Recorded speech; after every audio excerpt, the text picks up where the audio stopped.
আজকে যে জিনিসটা নিয়ে কথা বলতে আসলাম সেই জিনিসটার নাম হচ্ছে বাঙালি ভাষায় যদি বলি ডুমুর, আর যদি আরবি বা মুসলমানের ধর্মীয় কোনো বিষয় যায় সেটা হচ্ছে তিন ফল। বাংলাদেশে বলে এটাকে ডুমুর, বাট হচ্ছে কি এটার নাম হচ্ছে তিন ফল, যেটার কথা কোরআন শরীফে আল্লাহ তাআলা নিজেই বলছে যে তিনি ও জাইতুন, মানে তিন এবং জাইতুনের কসম।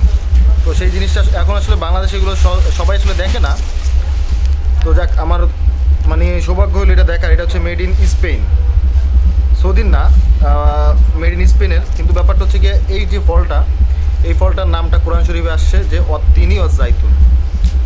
সো এটা হচ্ছে গিয়ে বিশেষত্ব আছে এবং এটা হচ্ছে বেহেশতের ফল। বেহেশতের ফল বলে আসলে বলা হয় এটাকে। সো নিজের চোখে দেখতে পারো এইসব জিনিস, যেসব জিনিসের নাম হচ্ছে কোরআন শরীফে আসে, সেসব জিনিস হচ্ছে গিয়ে নিজের চোখে দেখতে পারো, এটা একটা সৌভাগ্যের ব্যাপার।